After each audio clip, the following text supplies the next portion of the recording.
Assalamualaikum warahmatullahi wabarakatuh. Perkenalkan, nama saya Muhammad Deden. NIM saya 2007664 dari Prodi Teknik Logistik, Fakultas FPTK, UPI, Angkatan tahun 2020. Kali ini saya akan mempresentasikan hasil kerja kelompok kami yang beranggotakan Alia Sophia, Indira Safiah, dan saya sendiri. Kali ini saya akan mempresentasikan tentang materi ijtihad.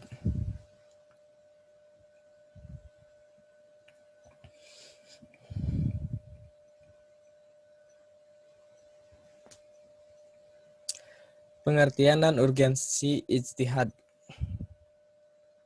1. Ada makna ijtihad. Menurut bahasa, berasal dari ijtahada, yajtahidu, ijtihadan, yang artinya berusaha dengan sungguh-sungguh. Menurut istilah, upaya maksimal seorang mujtahid dalam menemukan hukum syara yang berkaitan dengan perbuatan manusia dari sumbernya yaitu Al-Quran dan Sunnah. Mujtahid adalah orang yang memiliki kualifikasi tertentu sehingga memiliki kemampuan untuk menggali pesan-pesan dari Al-Quran dan hadis. 2. Ada urgensi ijtihad.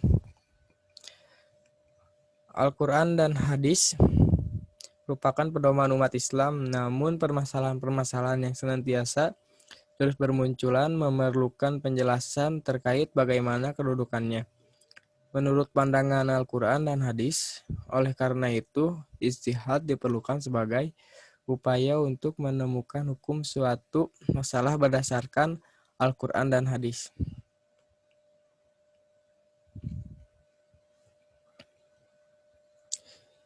Tiga, ada ijtihad masa kini.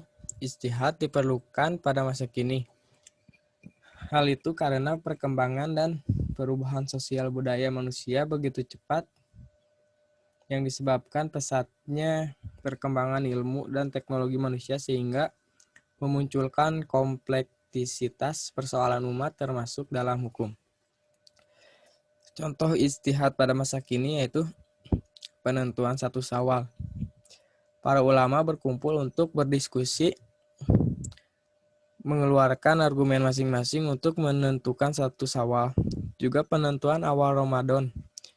Masing-masing ulama memiliki dasar hukum dan cara dalam perhitungannya.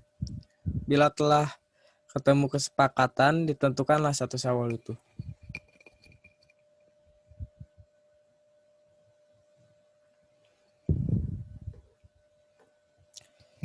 Syariah, fikih, dan hukum Islam. Pengertian syariah. Dalam bahasa yang berarti berasal dari syara, yasirau, syariah, yang berarti sumber air yang dituju untuk diminum.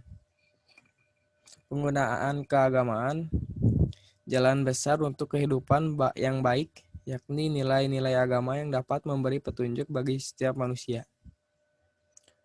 Fikih, dalam bahasa artinya berarti paham. Dalam istilah yaitu kumpulan hukum syara yang bersifat perbuatan yang diperoleh dari dalil-dalil yang tafsili, majmu'ah al-ahkam, al-syariyah, al-muta'alikah, bi'af'al al-mukallafin, al-mustanbitah, min adilatiha al-tafsiliyah. Istilah hukum Islam lebih sering ditujukan untuk arti fikih ketimbang syariah.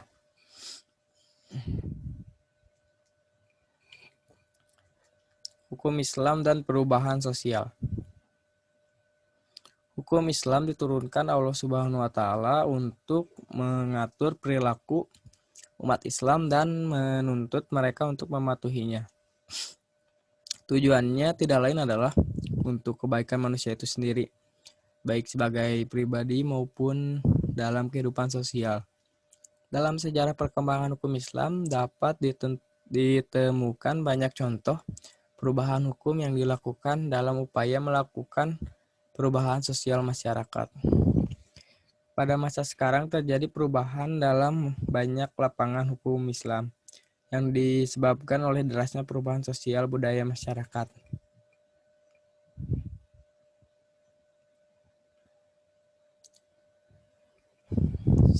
Sumber hukum Islam dan metode ijtihad. Sumber hukum Islam ada dua, yaitu Al-Quran dan hadis. Proses menggali hukum dari keduanya dinamakan ijtihad. Seorang mujtahid ketika melakukan ijtihad menggunakan metode tertentu yang masing-masing sesuai dengan kebutuhan dan kecocokan masalah yang dihadapi. Metode pengembangan hukum Islam. Metode penggalian hukum Islam yang biasa digunakan oleh para ulama adalah qiyas, istisan, istislah, ihtisab, syaj al-zarai, dan qaul sahabi.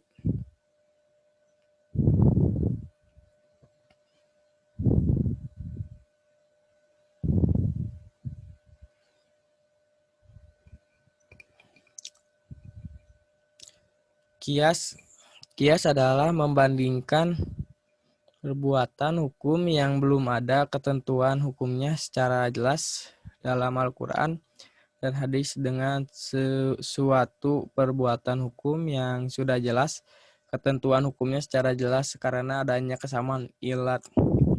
Ilat adalah sesuatu yang karenanya ada hukum syariah atau sesuatu yang menjadi sebab adanya hukum syariah. Ihtisan adalah berpaling dari petunjuk hukum yang jelas kepada yang kurang jelas karena adanya petunjuk lain yang menguatkannya. Ihtisab adalah meneruskan hukum yang ada sebelum ditemukan petunjuk kepada hukum yang baru.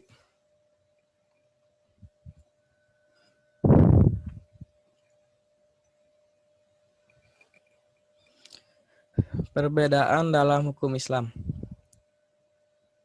Perbedaan sebagai sunnatullah. Ragam pendapat muncul pada banyak persoalan hukum Islam.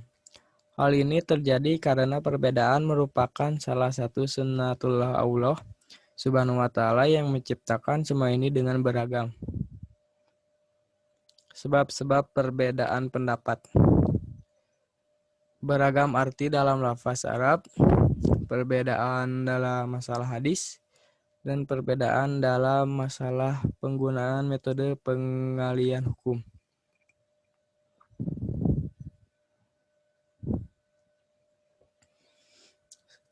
Sikap terhadap perbedaan. Perbedaan merupakan sunnatullah. Oleh karena itu, supaya untuk membuat umat Islam seragam dalam semua hal merupakan upaya yang tidak realistis. Langkah bijak yang semestinya diambil adalah upaya mengembangkan sikap saling menghormati, toleransi, saling menghargai antar sesama muslim yang memiliki pendapat dan praktek keagamaan yang berbeda.